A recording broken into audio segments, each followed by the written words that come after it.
Hey everybody, this is Bill. I am the salty old Marine. No records? No problem. What do I mean by that? Okay, let's break it down.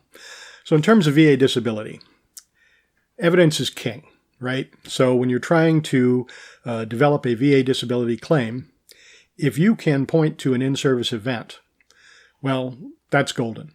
So if you were injured in the service and you received treatment for it while you were in the service, and there's a record of it in your medical treatment records, in your medical service records that you can pull from a hospital at the time, a police report, things like that, that's golden, man. That's fantastic. That is the best information that you can have to prove your in-service event, which is, of course, the first leg of that tripod for a VA disability. In-service event, current diagnosis, a nexus between the two, a connection between the two, right?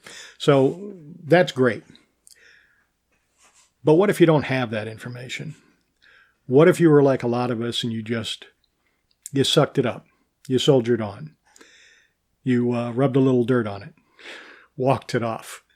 Hey, I know, all of us know, it's an old joke, right? But we all know that that's exactly what we do in many circumstances. And guess what? The VA knows that too. So you're not automatically going to get denied because of lack of medical evidence if you can develop that evidence in another way. And the VA accepts a lot of different ways. So although it's never a guarantee, there's a lot of things you can do if you do not have an in-service record of your in-service event, whatever that event might have been. So how can we do that? Well, there's a lot of ways, and we're going to have to do some brainstorming here, right? Because everybody's situation is going to be different. Let's take some examples. Let's say that there was no in-service event for your migraines. And in fact, that's the case for me. I first had a migraine while I was in the service. I already had PTSD at that time, but I didn't know it because it hadn't been diagnosed.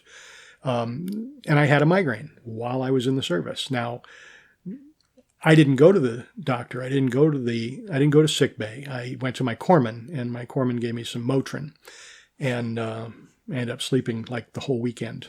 And my friends were afraid I was going to die because I ate a lot of Motrin. And throughout my time in the Marine Corps, whenever I got a severe headache, I doctored myself, right? Go to see the corpsman, get some more Motrin, shove those babies down, right? Okay. How do I prove that that happened? It's not in my service record book. It's not in my medical treatment record.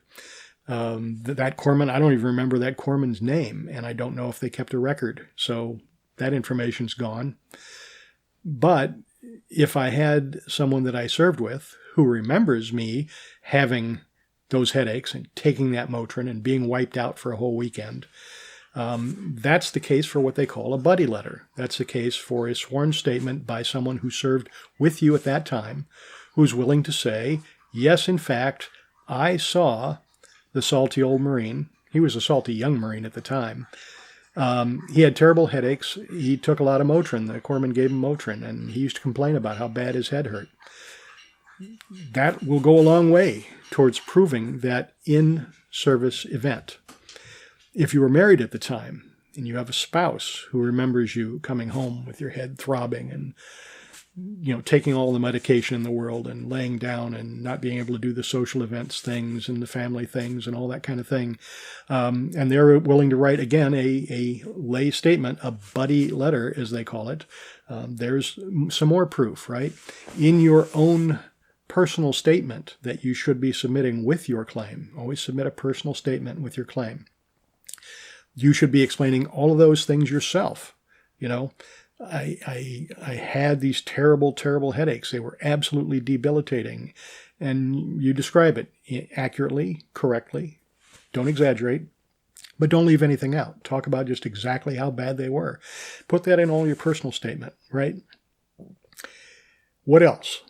Well, did you find yourself seeking treatment outside of the military? Maybe you were home on leave and you had to go see your family doctor. Maybe this, maybe that, I don't know. Anything you can find, anything. Were you involved in a traffic accident and there's a police report from some civilian agency? Do whatever you can to obtain that information, get that information, because that can help prove that that in-service event actually happened.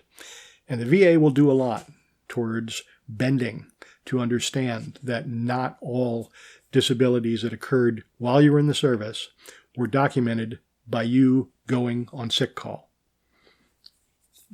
It just doesn't happen. And the VA knows this. They understand this.